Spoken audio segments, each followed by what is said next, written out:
Welcome back to the Nose Plays Endless Space 2. So, I've been experimenting with the Horatio as I said I would in my How to Horatio video, and this is going to be a more complete look at the Horatio. Um, I have discovered some flaws in my thinking, and I think I have a pretty good idea of how to play these guys the most efficiently, at least in the early game. Um, so let's go ahead and get into a game and see if we can't demonstrate some of those things. One of the things that I think you're going to find when playing with the Horatio is that their success is extremely dependent on the type of map that they get. And that's true to a certain extent of all factions. Um, some factions have a little bit more leeway in the types of situations they can find themselves in and still be successful. And the Horatio have some trouble with that. Um, Particularly the fact that their starting system, as the guys over at 4X Alchemist point out, is not ideal. So, the quality of your starting system is going to greatly affect your ability to be successful in the game. This is an interesting starting system. So the fact that we have actually this is a really decent starting system for us for several reasons. So what I want to point out is one of the main strengths of the Horatio is this right here. The ability to colonize all of the planets in your starting system initially. And what that allows you to do is to very quickly gain FIDSy output from buildings that offer a per planet bonus to your outputs. So for example, as I pointed out in my How to Horatio video, the Xeno Industrial Infrastructure is one of the primary buildings that makes that a useful trait.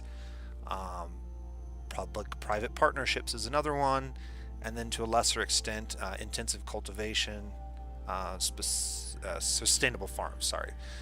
All of these provide a per planet output and also have additional bonuses based on the types of planets that you're looking at. Other factions can do this as well, but they can't do it as efficiently as Horatio can. Now, what makes this starting system better than most starting systems are these secondary features of the planets. So each one of our planet has either temperate or fertile or both, and that's going to provide massive gains once we get those 2 or 3 initial buildings down per colonization. The ability to quickly colonize all of these planets regardless of whether we have the tech for it, and the ability to collect luxury resources or anything else that we might find, strategic resources, luxury resources that we might find on those planets. Our starting world will never have those. And so we're never going to start with luxury resources on our home world. We're never going to start with strategics on our home world. But we can collect them potentially faster than some of the other factions because we don't have to gather another research in order to colonize these systems. We can go straight to colonizing the systems. And so my feeling is that the strongest opening play for a Horatio player is to get those 3 buildings down as quickly as possible, and then your next 2 or 3 will be colonizing systems. In fact, in this situation, what would probably be ideal for us, depending on what these curiosities are, is get Xeno Industrial Infrastructure down as soon as possible. That's going to provide 10 industry for this planet. And then immediately colonize one or both of these systems. Each one of these is going to provide up to 30. So this is a planet it's temperate and it's fertile. That's 30 industry for colonizing this system. This is a planet and it's temperate. That would be 20 industry for colonizing this one. And this is a planet that is fertile, and so that's going to be another 20 industry. And so my build order in this case might be xeno-industrial infrastructure, colonize the forest, colonize the toxic or the boreal, and then colonize the other one. Those will be my first few moves because they will provide the most industry. And as you may be aware, we have a huge industry penalty when it comes to providing a military. It's significant, and so having as much industry as possible is important. Now, the reason that I say that this is not always going to be the case is because it is strongly dependent on what types of planets you actually end up with. So we got a very lucky roll with having a temperate fertile system in this opening system that we uncovered, along with a temperate and a fertile secondary planets. There are situations where none of these planets will be temperate or fertile, which means you're only ever going to get the 10 bonus from colonizing each one of these. Now, that can still be meaningful, and in fact it may be the most meaningful thing you can do once you get those other buildings down. For example, if I had those other buildings down, each one of these is going to provide 10 industry, 10 science, and at least 5 food. That's 25 fidsies, even if I don't have any of the other characteristics that I'm looking for. But I need those 3 buildings down initially. And as we get later into the tech tree, there's more and more buildings that you will be able to produce that give you a stronger start. Now, the only reason that it's going to be a stronger start for you versus any other player, because any player can do that, is if you take advantage of the fact that you can colonize these faster than other players to get that bonus. And if that's not the case, then it really doesn't help you all that much. And that's what I'm trying to explore and see if maybe it's irrelevant, because in my mind it makes sense that being able to colonize these more quickly actually is a benefit. But if the reality is the speed at which I can colonize them all isn't any faster than the length of time it takes another player to research and colonize them as they need them, it really doesn't provide us a big advantage. The one time that I would disagree with that is in a situation like this where we get a really good set of planets. And so this is going to potentially be a very strong opening for us. Maybe even incredibly strong, but we'll just have to see. So I'm going to go ahead and start with the drone networks. Food and industry is always the thing that I like to focus on more than anything else.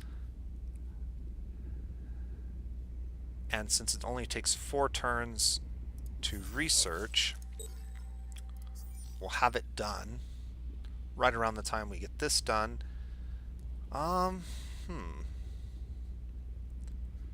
You know what? That's an interesting thought. Maybe going with the supermarket first to get our happiness up. I have not tried that yet.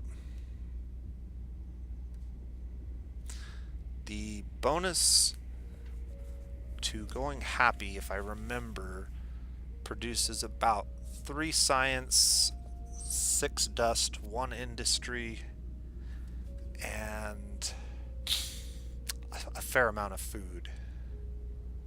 It's a 10% bonus to all of those, and it gets bigger the longer the game goes. So let me think about that for a second. That's like 11.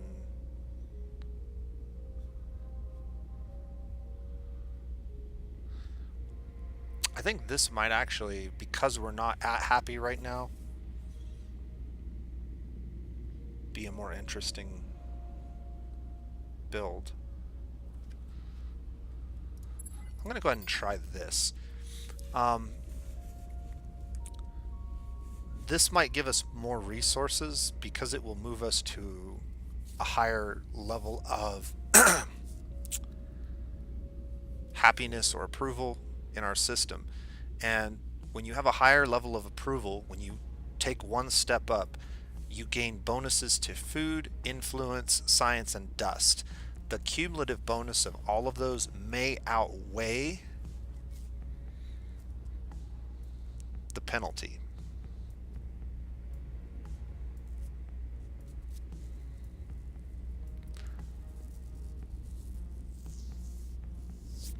I'm going to go ahead and try this and see. I've played quite a few games opening with drone networks. We'll see if this has any effect on my opening. We know how to use Jadonics, and we know how to use deciduous trees. So those are going to be the two resources that Back from the our population spawned with. If we come over here, we can see the Zivali are Jadonics and the Horatio are deciduous trees. Finding one of these in the very early game could potentially be useful to us. What I noticed in one of my playthroughs earlier is I started with collecting 5 of my Horatio population booster by searching my curiosities on my home system. And on turn 1, I was able to pop my booster. The additional bonus to hot, so changing this from +2 to +4, is actually enough to get us from 68 above 70. And once you're above 70, you actually have that extra food, science, dust, and whatnot. And by moving up above 70, grabbing this is less useful because it's not going to move us to the next tier, which would be ecstatic. Now, if it did move us to ecstatic, it would increase those bonuses. But approval's a tricky thing. It's a threshold ability. You either have it or you don't. And having extra above what you need only prolongs how long you get to keep it. It doesn't generally give you any other benefit than more turns. So we'll see what happens when we search our curiosities. We may change our plan a little bit. Okay. One thing I'm going to do is I'm going to go ahead and disband this beautifier and just put it in the hangar for a moment. I have routinely put my hero on the wrong fleet, and you can fix that, but it's a pain in the butt. So I just do this. I don't particularly like moving my beautifier out on my first turn. I like to give my probes a chance to uncover the map, and I've come up with a really good opening that I like for my ships that I think works really, really well. It does depend on the number of curiosities you have on your system to start with as to how effective it is, but I'll show you what I'm talking about here. So before I go and I reveal any curiosities, the first thing I want to do is assign my hero to this fleet. That is going to give him experience for each of the probes that we use. And we actually have 5 curiosities in our system this time. Many times I only end up with 2. So we'll go ahead and we'll uncover, I guess we'll just do these 2 and these 2 for now. And we'll see what we got. So I got some titanium. A positive anomaly, not great, but anomalies have a benefit. It's pretty interesting with Horatio. Some Eden incense, which is not that useful to us. More Eden incense. Hyperium load. And our hero's already leveled up. There's lots of things we could do with our hero.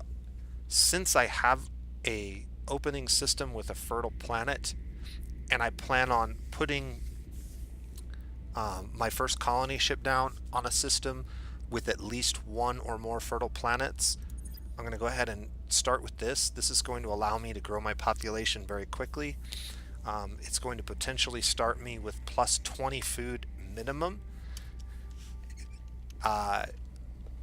and then eventually plus 40 food minimum on any system that this hero's in, with even more if there's more fertile systems in it. We actually have 2 fertile systems in this. Hold on a second. Did I not apply that skill? Yes. Okay. Um, we actually have two in our system that are fertile. The forest is fertile, and the boreal is also fertile. So that's another 20, so that's up to 60 extra food that he'll be providing the system by the time we get him on here. Okay, so now that we've used up all of our probes, I'm going to edit our revealer. I'm going to go ahead and upgrade the engine and replace the gun with a third probe. This is going to give me a maximum movement speed of 7. And I'm going to go ahead and apply that design. And pay for that. And then we can go ahead and search this.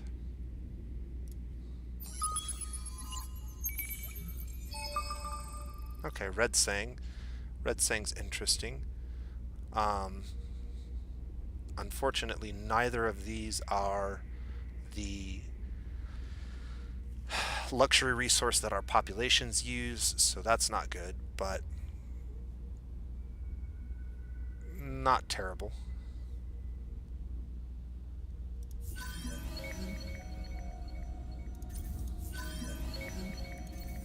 Okay. So then the next thing we want to do is we want to edit our hero's ship. And we're going to take off all the fancy pants stuff. Whoops. We're going to put that there. That gives me a movement of 7. We're going to take off all the plating. We might leave the gun on, but I'm going to put one probe here. And this should give me enough probes to do what I want to do. I don't think I have any more slots. I do not. Okay, so this gives me a movement of 7. That's important. I keep the old engine and I put in one of the newer engines.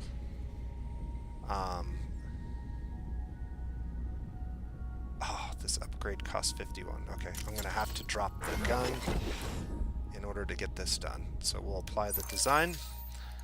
That's fine for now. If we had found some dust or something, we could have potentially kept the gun on there. It's not that critical. We're only going to have him out flying around for a few turns anyways. Okay, so now we have 7 of 8 probes.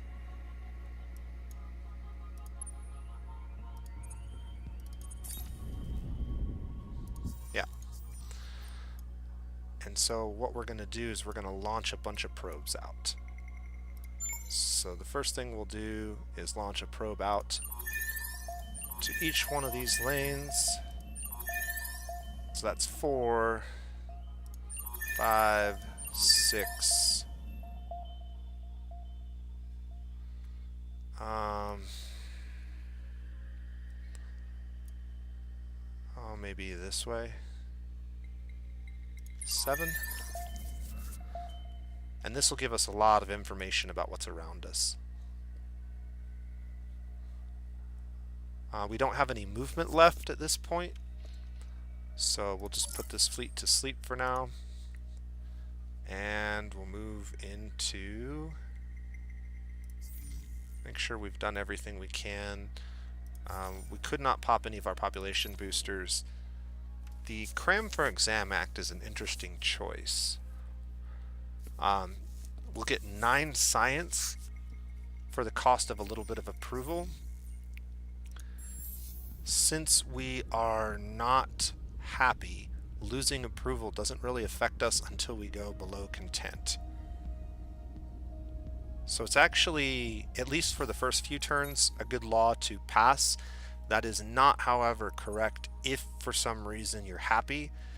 If you manage to get happy, then using this law is probably detrimental because you're going to lose your bonuses to science, dust, food, and influence that you're getting from being happy. Toys for Boys is definitely not the way to go, and the green fertility bill is pretty bad. It only provides bonuses once you've uncovered lots of anomalies and you have those planets colonized. So this is actually a really, really bad early game um, law. It's almost worthless, actually, until we uncover some more planets and we can actually colonize them. So I'm going to go ahead and pass cram for exam. Now doing that reduced this to 5 turns.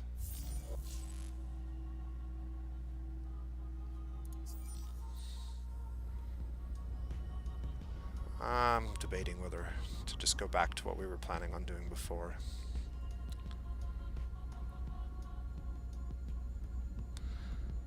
I think we're going to go ahead and do this, and we'll get 1 turn onto this. And, or maybe we'll do it this way. We'll get 1 turn of overflow onto colonizing this, and then we'll move Xeno-industrial infrastructure into this so that we can get that 30 extra industry as quickly as possible. I think that's the right play. And we'll go ahead and end the first turn. I'm not sure how many turns I'm going to play. At least 10, maybe 20 if we get moving quickly. So we've already uncovered quite a bit. Let's go ahead and take a look at what we've got. Huge savanna has potential, tiny arid not so much, and 2 gas planets. Unfortunately, we cannot colonize gas planets without technology. That is one of the few limitations we do have. So this system would, well, with 9 total population there and 3 there, it would take a while. We would probably be able to colonize these before we ran out of population slots. This one might be the better one to start on because of the higher industry. What is the food output here? 4 versus 4. 8 industry per turn versus 3. So yeah, we would probably colonize this first, and then in similar fashion quickly colonize this one as our overflow, but we would want to cap out the population on this planet because of the better outputs before we populated this one. This one is temperate, and this one is not. The -3 per population doesn't hurt us as bad because we get the +2 for hot worlds. This is an okay level 1 colonization, or level 1 first colonization after our home world. This is actually looking a little bit better, except for the size of this planet. So we've got a small forest, but again, a forest is decent in food and in industry, and it's fertile and it's temperate, which means xeno-industrial infrastructure has a big impact as soon as we get it built by colonizing this.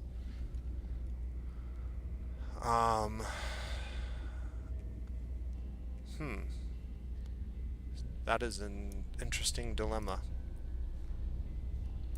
This planet is closer, so we would get the benefit of that.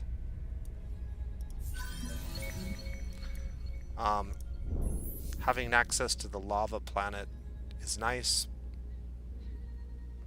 but it's not that critical. I think we may end up going with this system first, mainly because the forest world is going to be much more beneficial, and we will pretty quickly get it, so we could come back and colonize this second. I'm just not sure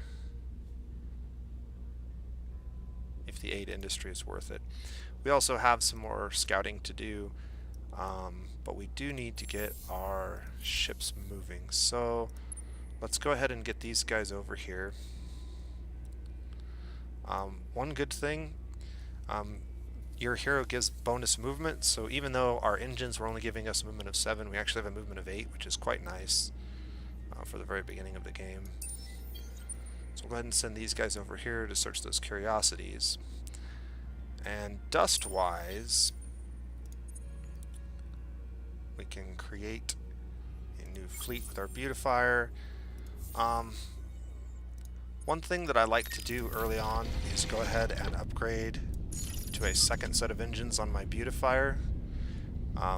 It's going to be more than we can afford to do on this turn, so we're not going to bother, but on the next one we may want to.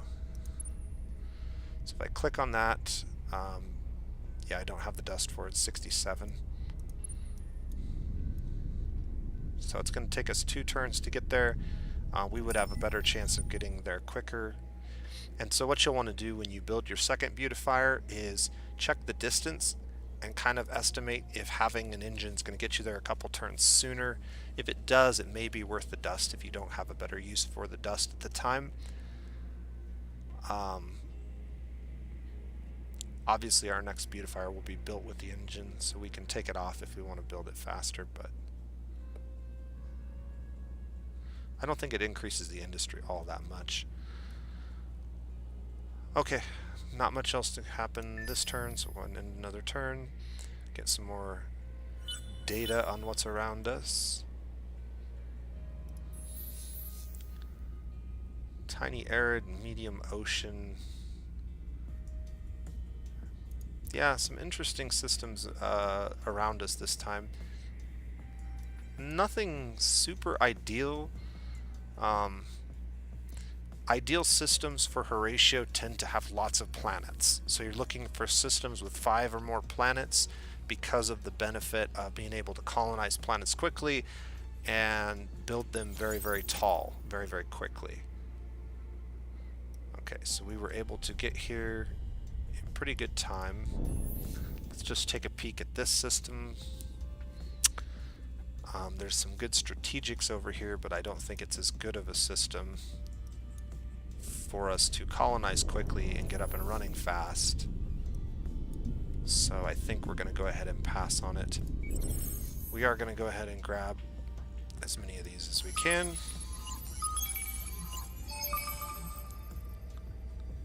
Did I not click that? Okay. So a lot of Eden incense.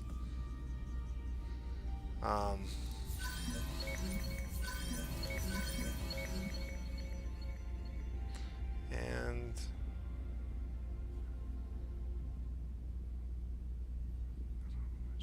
an extra population slot's actually a pretty valuable anomaly for us. Not in right away, but eventually.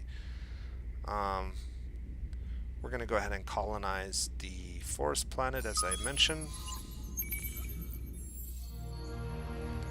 Colonizing the forest is going to allow us to get the most out of our early buildings. And we don't have enough resources to speed this up at all, but it's going to happen pretty quickly on its own. So I'm not too worried about it. We do have one more probe, and I know there's a system down here that I'm not going to be able to travel to quickly, so I'm going to go ahead and send a probe this direction. I kind of just want to barely clip it though, so I can get a little bit more intel further out. And then we're going to go ahead and use the rest of our movement to get over here. 2 turns till xenolinguistics is finished. There's not much else we can do this turn. Again,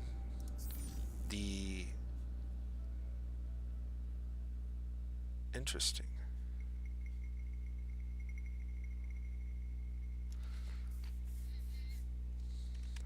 What did we do to increase our happiness in ESSA?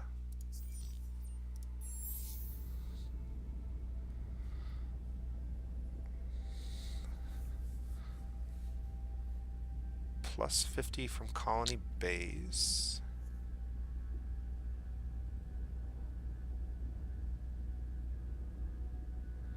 I'm not really sure why our approval went up.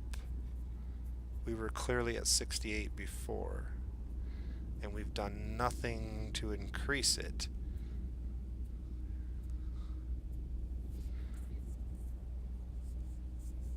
Unless the plus 8 from leading political parties wasn't being accounted for? That would kind of make sense.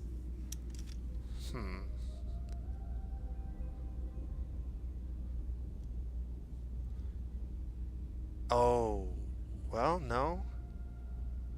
I was going to say it could be from one of these anomalies um, increasing our approval, but none of the ones are on planets that we actually inhabit, so it's not from that.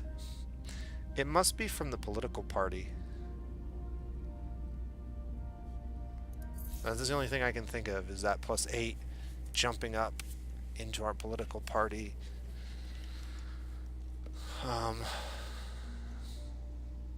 As soon as that drops below, we're going to want to take it off, the Cram for Exam Act off. We won't be able to get to 85 anytime soon without building our approval building. I don't think, but we'll see.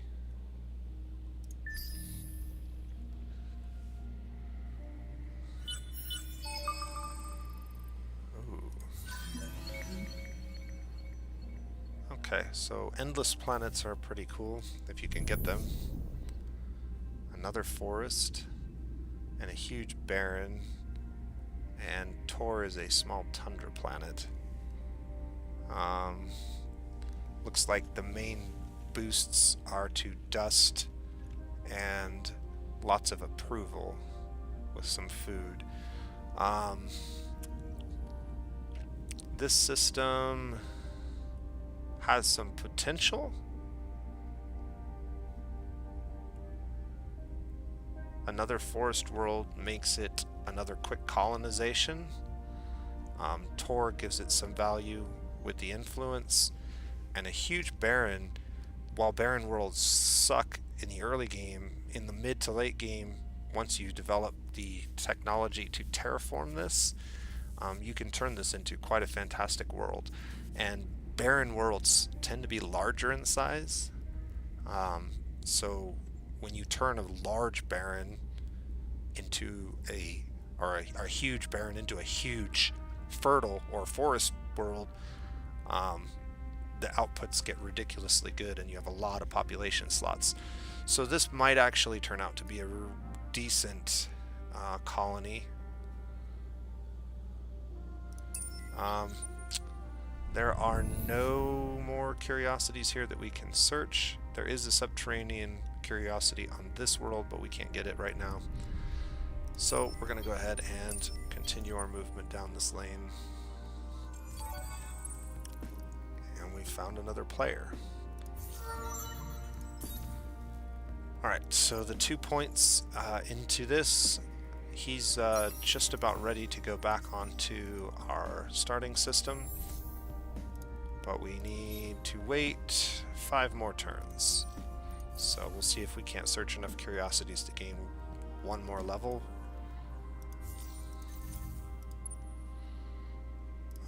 We got 2 that we can search here. Ruins, life forms.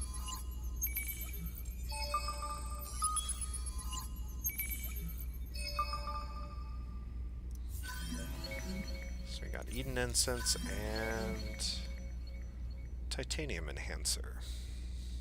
Okay. We'll sleep for a turn to gain another probe and search this one.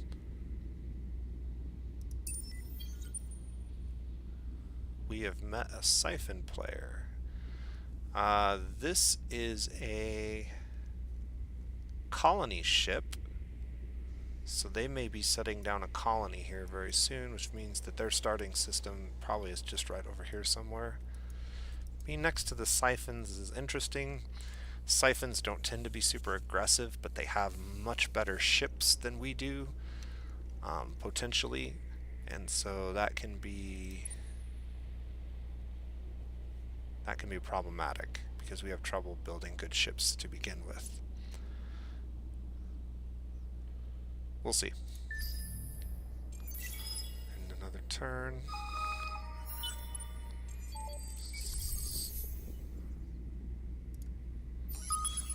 that.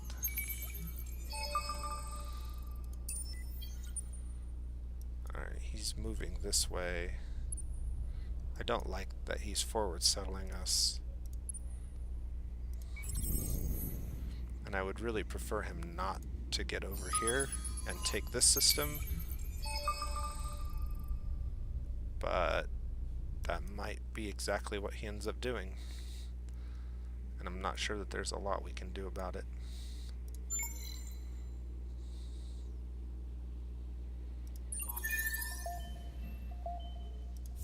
Alright, so we've got our first technology figured out. We'll have to pick another one.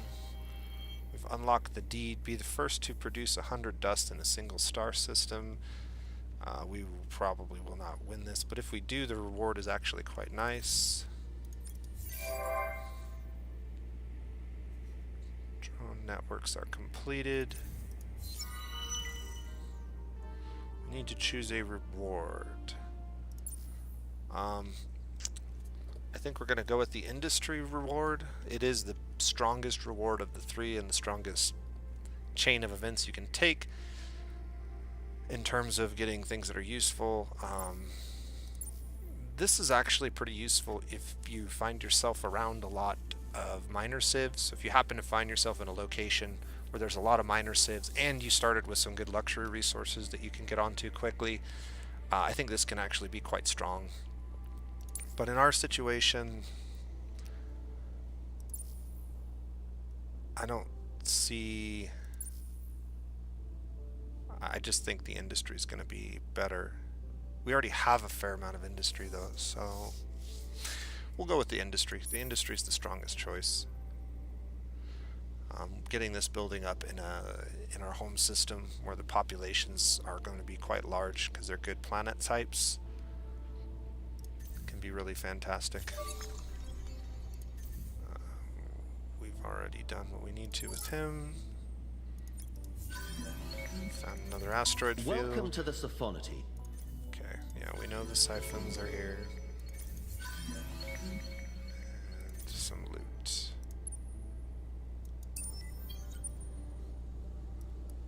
Okay, we wanted to get a little bit of overflow onto this, but we really want to get this up first. Getting this built before this building does nothing for us. Getting this built immediately after this building gives us an extra 30 industry. So yeah, really important that we get this going. Also really important will be the science building that gives us 30. So we're going to research that next.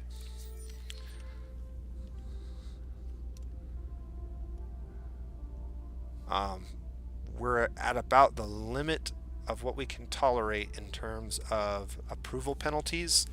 So as soon as we reach a turn where our Cram for Exam Act is causing us to drop below happy, we're going to want to abolish that law and probably just leave that law slot empty.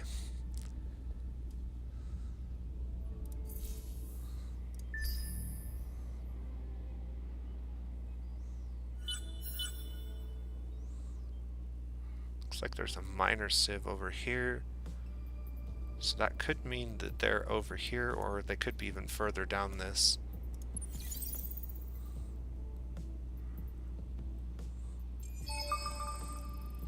Who did we discover? The nearest. Well, the nice thing about the nearest is that +5 per fertile on systems.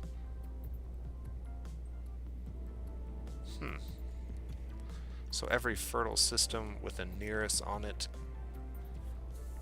gains an extra 5 approval. That's not a bad one. We definitely want to get as many of these as we can. So that's going to get us past the first threshold, and then we can reevaluate. We might be able to accelerate that more because there's a curiosity here.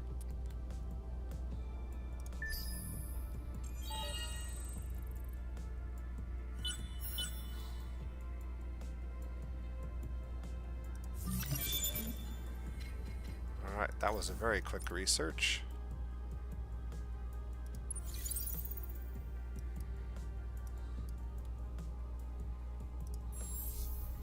I want to queue this up directly after getting our first planet colonized. And then it might just be we colonize both of these, because it's going to be a ton of industry.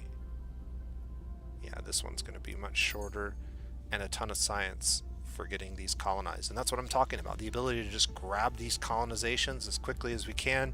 Once we get these two main buildings built, it's going to be really, really good for us. How many do we have? Just the one? Alright. That was unfortunate.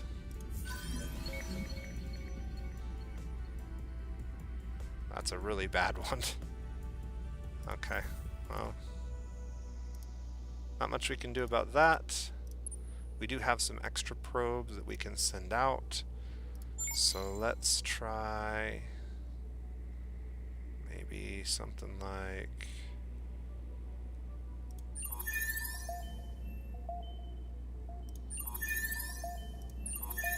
that. And then we'll move over here. And we can decide once we get there which direction we want to go, maybe.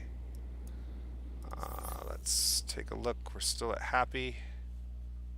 So we're still holding our loyal benefit. And this is what I'm talking about. So if I go here, you can see we're making an extra 4 dust a turn from loyal, which isn't a ton, but it's some. And then we're making an extra, where's it at? 6 science per turn from being loyal. We don't want to lose that 6 science just to gain 9.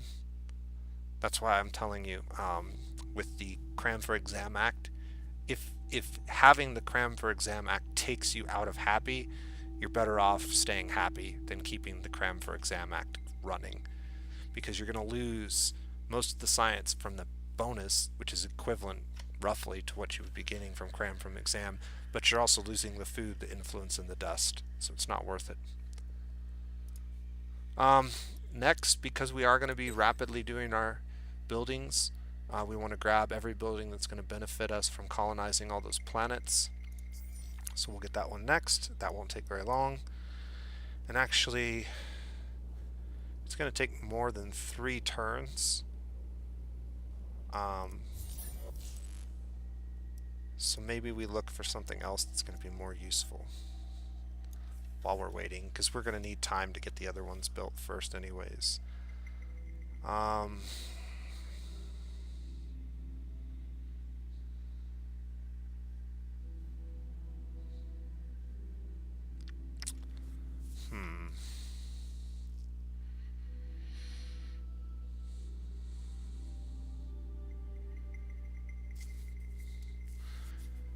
Eukaryotic sap is okay.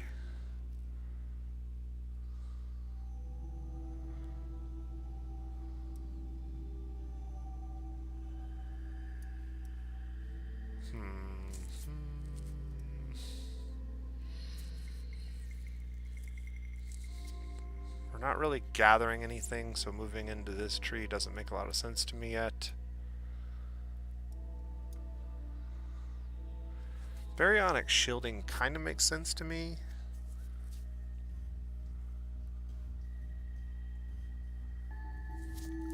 Because I think we'll be able to use this, the curiosities, before we'll be able to use anything else. There were a few curiosities we'll unlock.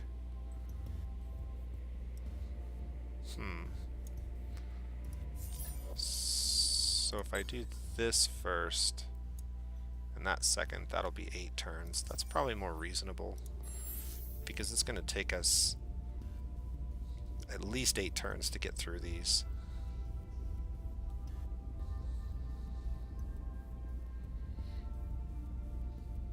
Alright.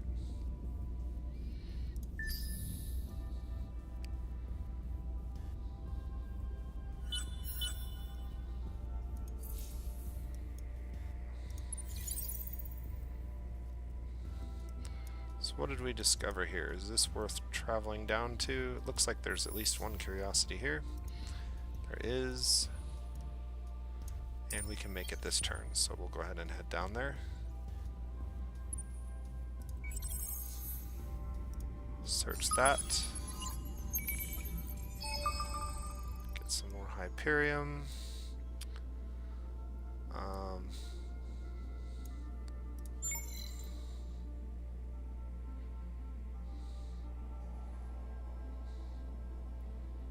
If I do this right, we might be able to find both of them with one probe. This is a Siphon expedition ship, so this is a scout ship.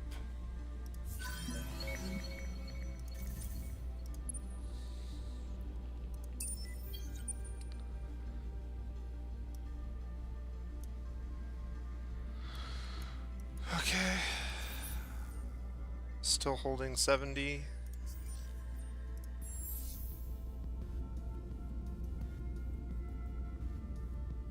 Three turns away from getting this built.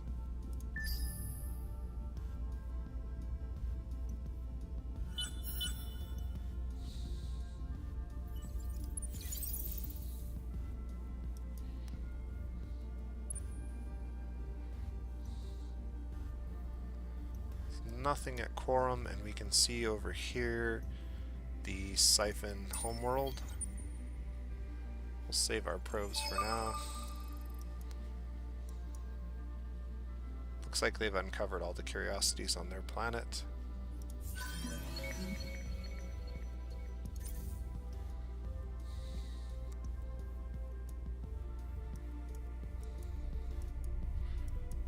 Where did that colony ship end up? Okay, it did end up colonizing, so I didn't. That's interesting.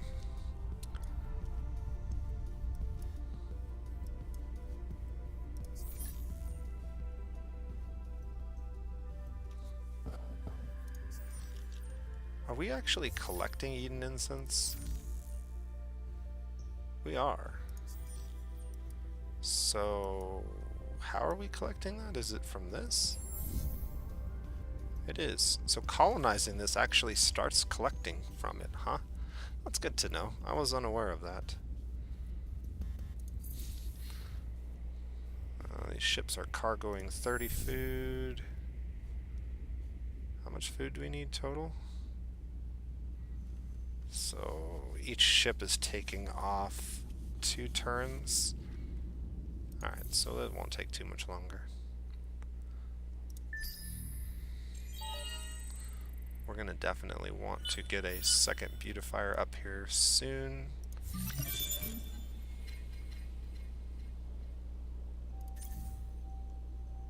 I think I mismanaged that. Those were supposed to happen in the opposite order. Yeah, this was supposed to be first. Oh well, we'll throw this in the queue. It won't do us any good until we get it.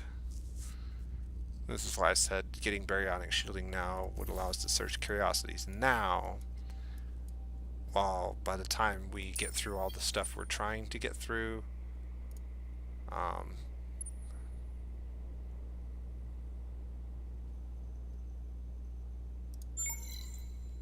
we would send one that way.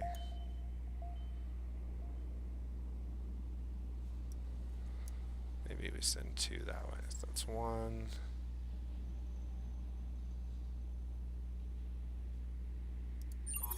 2. 3. And we'll save the last one. We might as well throw it out. Throw it out somewhere, since we're gonna have to move anyways. Maybe that way. Okay. I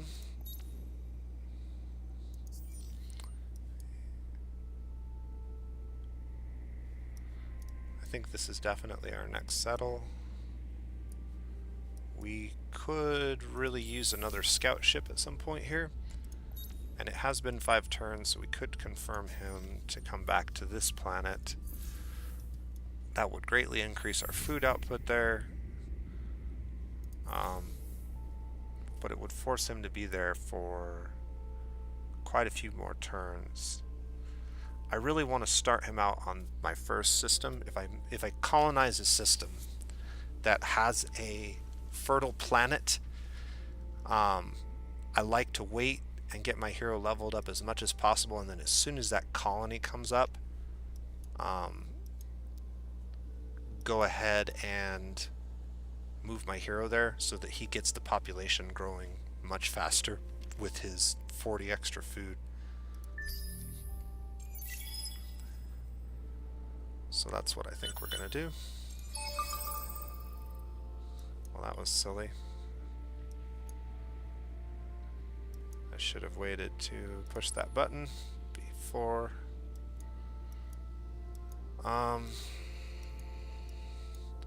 It's gonna take us a while to get back over here.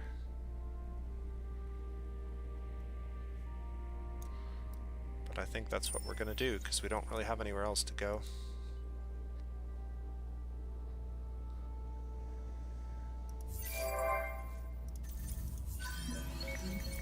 Alright, Xeno-industrial infrastructure in a couple turns.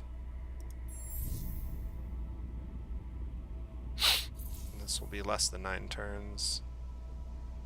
Be 9, be 8, -2, 6 turns. We'll see. I'm gonna get at least 2 more ships, which is gonna take at least 4 turns off of that counter, so. Alright, somebody else got to 100 dust before us. We didn't really have a huge chance of getting that quest no matter what. I want to stop in this system and shoot another probe down this way.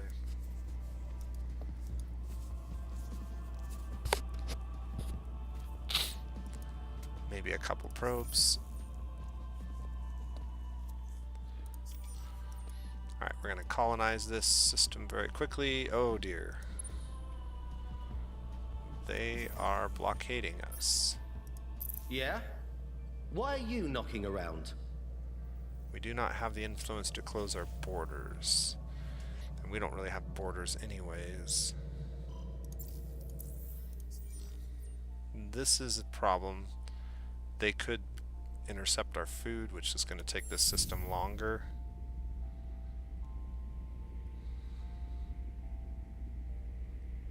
And it won't allow me to do any of my actions while they're blockading my system, so that's kind of a dick move, Siphons.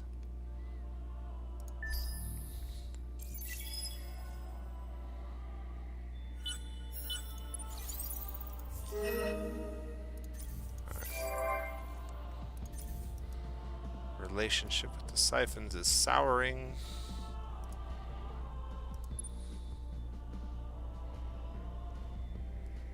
You're just gonna sit there and be a dick. Is that right?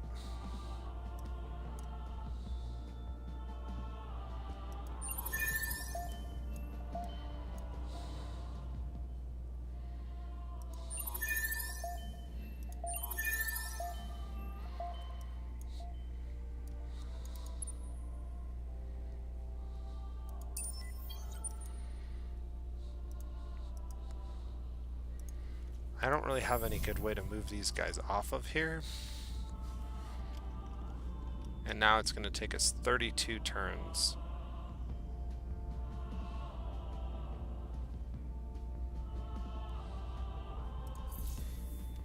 Because they're blockading all of our ships.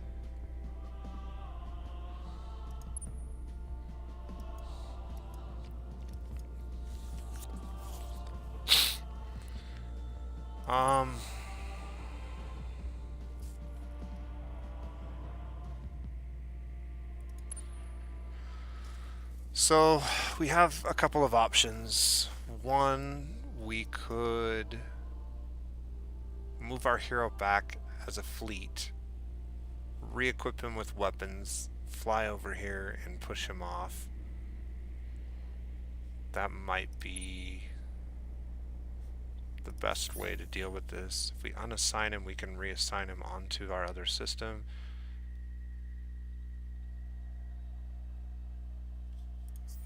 Let's see what kind of weapons this ship has. This ship has a single slug cannon. Alright. This is not ideal, but this is what we're going to have to do. So now we've created his ship on the system. We can fit it with better weapons than the enemy is using. So let's go ahead and throw a couple lasers on there.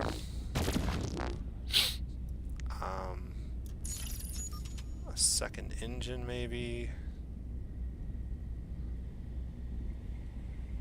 And we can take off the probe. I don't think we need to actually take off the probe. We'll leave the probe on there. We can fly him around to the other side of the galaxy and maybe get some more scouting done. And then, since he is going to be fighting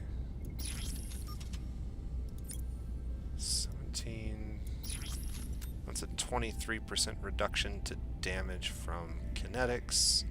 That's probably fine. Well suited for the task. Unfortunately, we can't get there very quickly. So it's going to take us another turn, but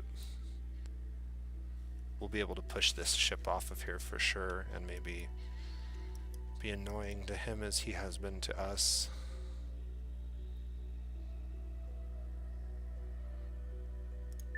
Alright. Not ideal.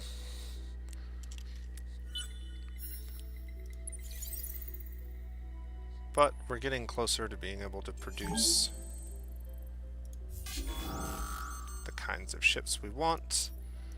I'm just going to do revive and rebuild, so I'm at long range. Long range is going to be the ideal range for this battle. Lasers are more effective at long range and at medium range than kinetics, so even if he chooses a short range tactic, we should be able to destroy his ship before he closes to his effective range. But we'll go ahead and watch this one just to be sure. And he did get lucky. Early kinetics have no crit damage, so he's mainly doing it for the short range tactic. So the way that this fight should play out, we should start at long range.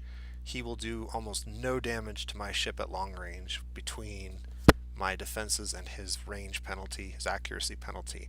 I will do moderate damage at long range. Once we reach medium range, I should be able to finish his ship off. We will both do moderate damage at medium range, but I have shielding and he does not, or hull plating, and he does not. So I should survive the engagement and destroy his ship in the process.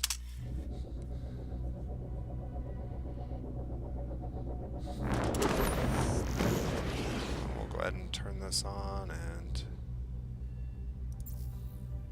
go to free camera.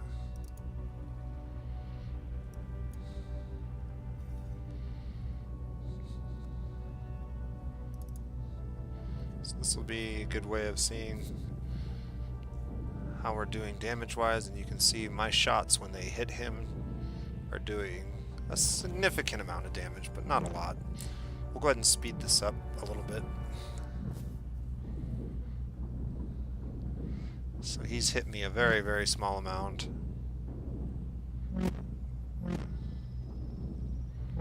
And I'm doing pretty good damage to him. I've got about a quarter of his health gone at this point.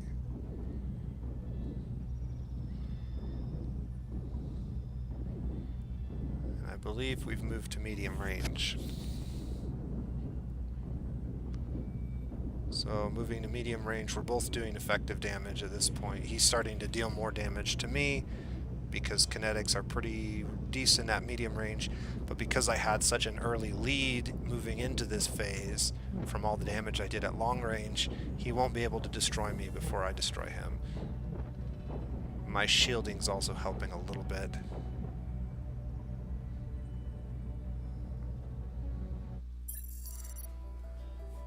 Well, we'll go ahead and finish this. I'm not sure. Yeah, my two lasers just couldn't finish him off, but they should this time.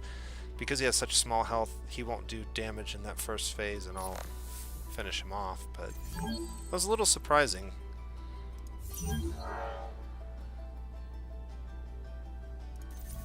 Your actions will open. Alright, well. Another level up.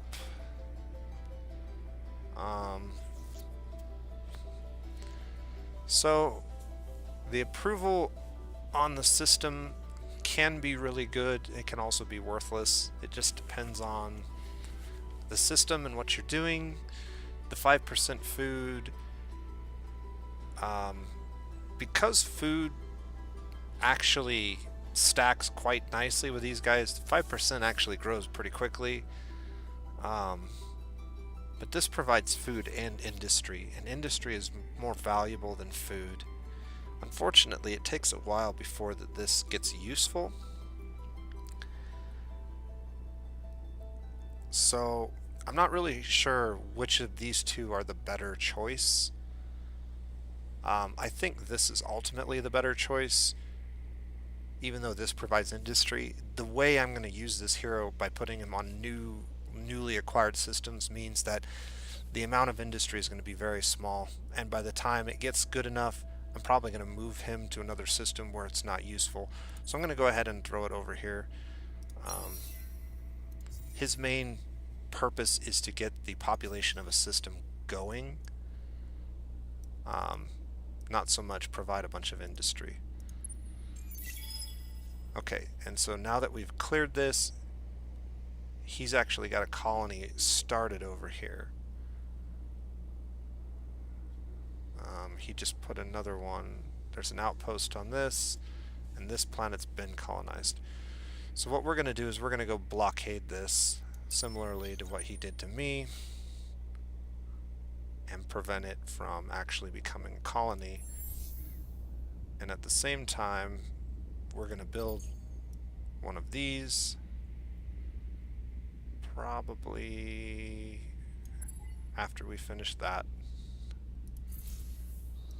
Your actions will only make the war more painful. Yeah, we're not going to stop. Your actions will And it's time to start transitioning to ships, with sprinkling in getting the rest of these colonized as quickly as we can.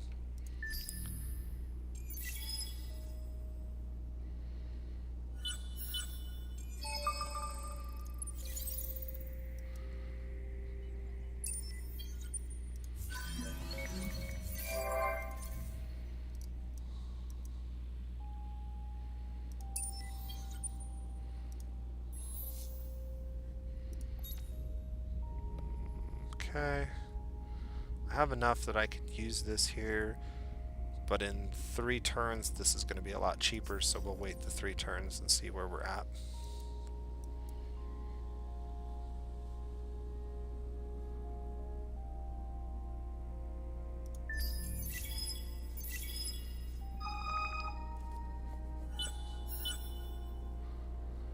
Is this ready yet? Man, this really took a hit. I don't think if I push that now that this ship will actually double to 60, so it's not worth doing. We could send him a message. You're messing with the smart ones. We could tell him to halt his attacks, which he probably won't, so I'm not even going to bother. Okay, time to pick a new technology. We'll look at that in a second.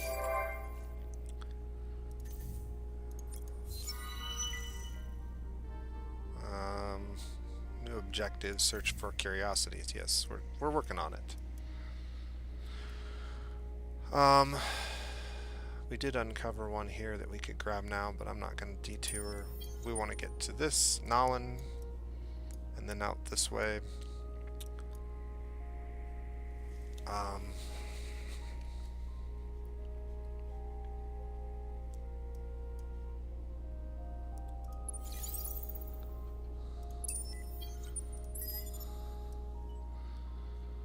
Gonna blockade, and I'm actually gonna shoot one of my probes down this lane,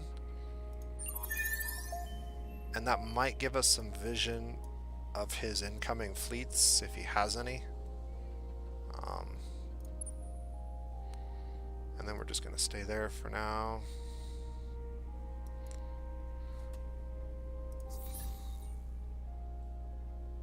Okay, so you can see we fell below happy at some point. I'm not sure exactly when. Probably when I grabbed this system and it moved all my population over there. But we're at 69. We can't maintain that law any longer, so we're going to go ahead and abolish that law. And we don't really have one to replace it with at the moment. But that's going to put us back up into happy, which is where we want to be for the time being. We need to get that built at some point. Although that's less important than maybe getting this. We'll see. Alright, so by blockading this, we're doing similarly to what he was doing to us.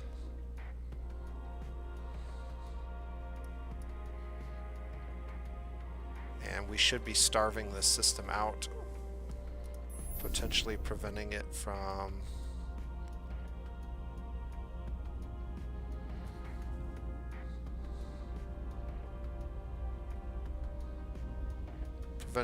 becoming a colony, hopefully.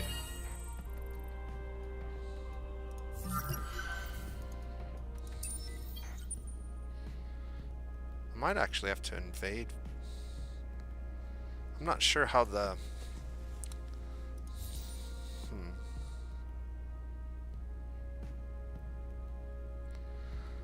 Alright, so things that we need. We need military capabilities. There's two ways we can get military capabilities. We can search ubiquitous surveillance and get ships that have higher levels, which give them more hit points. We could also search efficient shielding, or we could do some combination of both. So let's take a look. This is only going to take 2 turns. That's going to take 6 turns. And then I don't know how many turns it's going to take to get this up and running. Once we get ships and we start putting ships out, we're going to start depleting our manpower. So we're going to want to restore it, and we have a special building in this queue that gives us an extra 40 manpower per turn. So that's going to help us replenish the manpower that we use to build our fleet. And that's what we're going to set up for the future. And we'll see if we cannot get this done.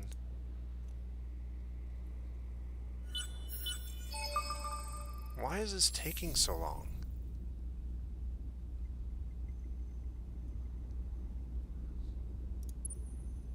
And just get it done.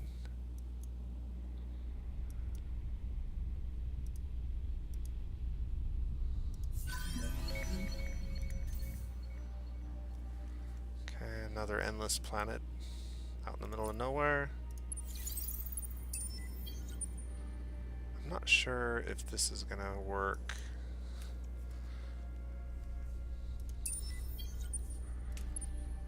Does this ship have any manpower? Yeah, it does not. But this ship does. And maybe we can use that to get rid of his colony. I don't know. We might have to make a war declaration to do that, but maybe not. This isn't actually in his territory.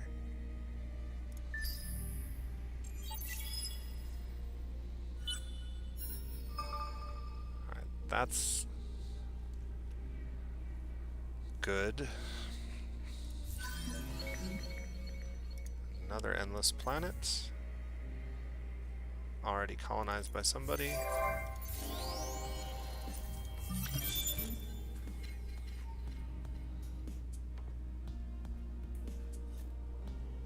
Okay. So we've already got our next couple techs planned out. We need to get big data shipyards down quickly.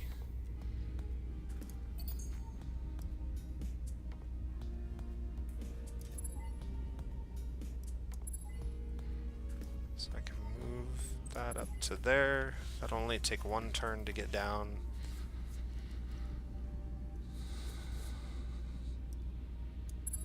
Two turns to get that down.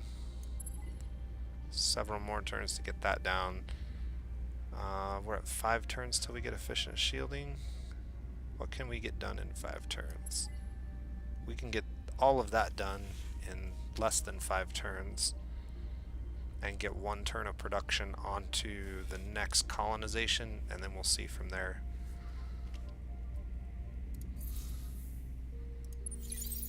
Can I do anything with my...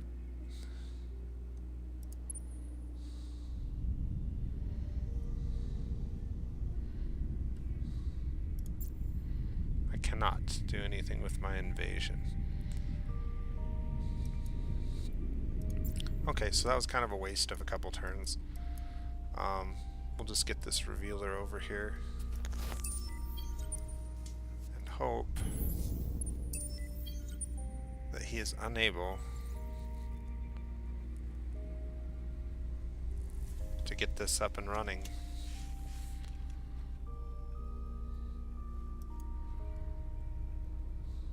Before I get a colony on there. Oh yes, and our new system needs to be developed. So the most important building, once again, is going to be a Xeno-industrial infrastructure. The faster we get that up, the better. Normally I'd have my hero over here. We're going to get these 2 buildings up and running as quickly as possible. And then we're going to colonize both these planets to maximize food, science, and industry. Well, not food, but we'll get food too. But maybe after we colonize those. And then we'll worry about the rest of this stuff.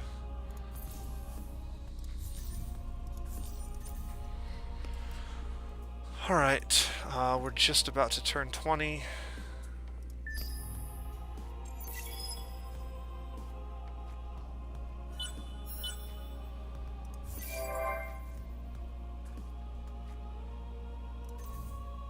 I'm not sure that I'm going to be able to stop him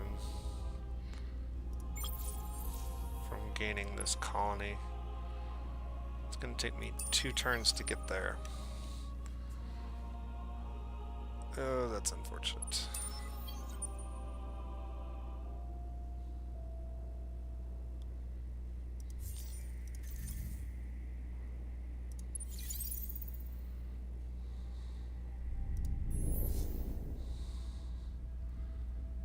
Three turns. Yeah, I'm not sure if there's anything I can do.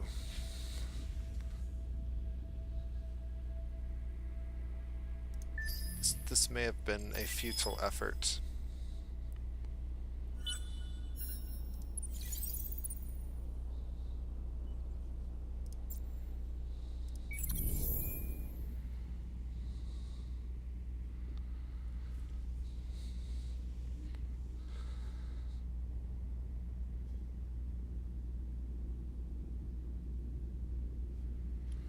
So, by colonizing this, I get the option to steal some of his food and slow his growth down.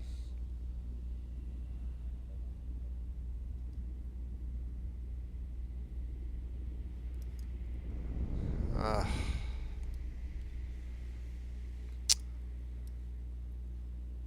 think I've goofed. I think we're going to have to take it by force, and I'm going to have to move my beautifier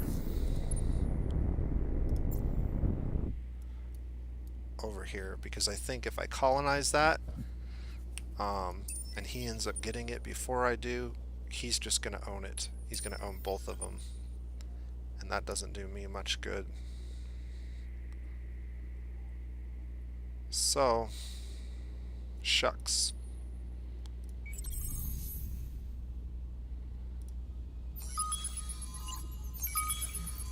Oh, maybe we'll get something really good here. Nope. Nothing of great value to us.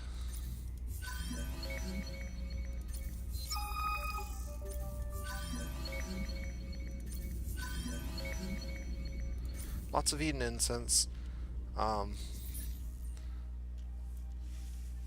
This is actually not a bad system improvement for system development, so we might be using that as our system tier 1 system improvement.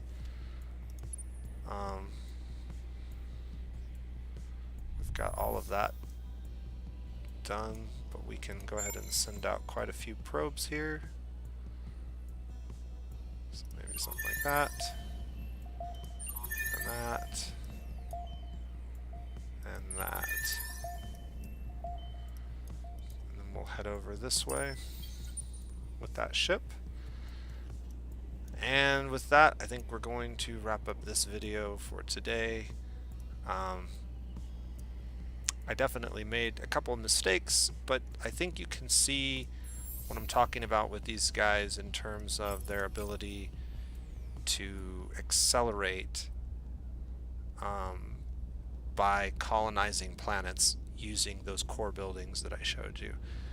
That is really the only way to get an advantage with them in the early game, and unfortunately everybody else can kind of do the same thing.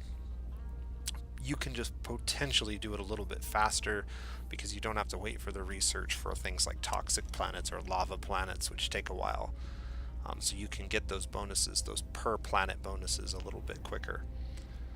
So that's how I think you overcome the lack of having a good starting planet, and I will probably continue this video for at least another 20 turns, just so you get an idea of what it feels like to start the game using my strategy.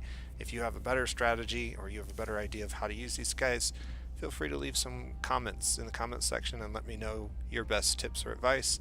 But those are mine after doing some investigation and some trial and error with the Horatio. So hopefully they've been helpful to you. And until next time, this has been The Nose Plays, and have a great day.